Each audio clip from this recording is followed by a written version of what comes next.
আসসালামু আলাইকুম রহমতুল্লাহ। আশা করছি সকলে ভালো আছেন। আমি আল্লাহর রহমতে ভালো আছি।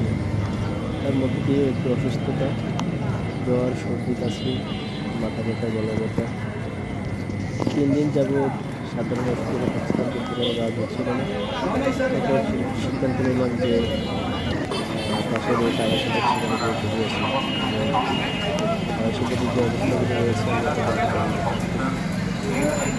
সব জায়গায় গেলাম এবং এখন আমি আলোচনার সামনে রয়েছে। আপনারা যে স্ক্রিনে দেখতে পাচ্ছেন, এখন আমি ভিতরে ঢুকছি। ঢোকার পরে আমি প্রথমে দেখতে পেলাম যে কয়েকজন গাড়ি রয়েছে এখানে, একটা গাড়ি নিয়ে, এটা লালবাহী গাড়ি। এরপরে আমার সেগুলোর সামনে রয়েছে, এটা হচ্ছে ফুল বাগান।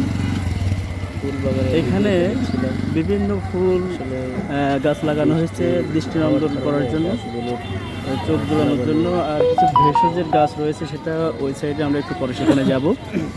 তো এটা হচ্ছে খুলনা মেডিকেল হাসপাতাল, অসাধারণ ভালো দেখাচ্ছে অ্যান্ড কলেজ। ওটা দেখা যাচ্ছে, ওটা হচ্ছে কলেজ, আর এটা হচ্ছে মূলত হাসপাতাল। এখান থেকে শুরু করে এটা পিছনে আরও অনেক বিল্ডিং রয়েছে। সরকারি কেমন হয় খুলনা মেডিকেল কলেজ হাসপাতাল। অসুস্থতা শরীর নিয়ে কিন্তু আমি ভিডিওটা করেছি।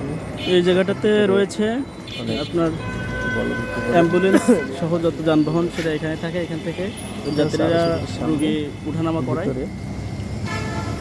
একেবারে সামনে মেন গেট থেকে সামনে। আমি এখন মেন গেটের সামনে আছি। এটা হচ্ছে একেবারে মেন গেট। যারা ভর্তি রোগী তারা ভিতরে রাস্তা দিয়ে ঢুকে। ভর্তি রোগীরা মূলত এই বিল্ডিং থেকে থাকা শুরু করে, এবং এই পাশে যত বিল্ডিং রয়েছে সমস্ত জায়গায় ভর্তি রোগীরা রয়েছে। স্বাগতম আপনাকে। ভর্তি রোগী এবং সমস্ত তথ্য পাবেন ডান সাইডে। আর কি মেন গেট থেকে বের হয়ে আসলাম, বাম দিকে এসে ডাক্তার দেখাবো।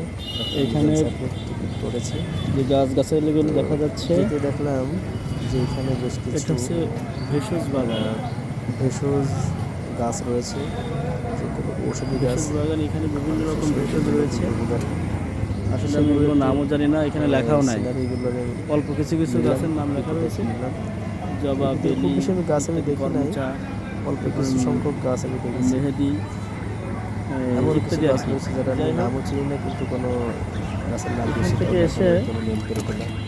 যাই হোক, সামনে থেকে গেলাম, বাম পাশে দেখলাম ডাক্তার মিজানুর রহমান। আমি ওনার পেশেন্ট হয়েছে, ওনার কাছে আমি দেখাবো ইনশাআল্লাহ। টিকিট তৃতীয় তলায় লেখা।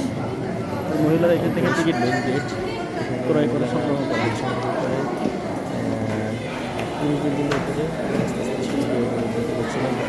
দালাল হইতে সাবধান, যদি ওষুধ ছাড়া অর্থ এক নজরে বহির্ভ এখানে পরে বিল্ডিং রয়েছে, বিল্ডিংয়ে সেবার চার দেখা সেবার রয়েছে। আর বিষয়, এখানে কিন্তু হোমিও চিকিৎসা দেওয়া হয়। চলে আসলাম একেবারে চেম্বারের সামনে। সেই দেখতে পেলাম অনেক রুগী দাঁড়িয়ে রয়েছে। আমি ভিডিও দেখছিলাম নিজেকে সহ। যাই হোক, আমার মোটামুটি নেওয়া শেষ। এখন ডাক্তার অপেক্ষায় বসে আছি। অপেক্ষা থাকতে থাকতে থাকতে থাকতে অনেকক্ষণ চলে যায়। এর ভিতরে আমি জোহরের নামাজটাও সেরে আসি এবং মেন গেটের ছবিগুলো আমি নিচ্ছিলাম, ভিডিওগুলো নিচ্ছিলাম, অসাধারণ দেখাচ্ছিল। এর ভিতরে ডাক্তার চলে আসছে। সোনার হরিণ যা আসার কথা 12টার সময় আসলো 2:25-এর পরে। এরপরে ডাক্তারের সাথে কিছু লোক ঢুকলো, আমি কিছুক্ষণ পরে ঢুকলাম এবং ওষুধ নিলাম। ওষুধ নিয়ে আমি চলে আসছি। এই ছিল আজকের সর্বশেষ ভিডিও। তো যারা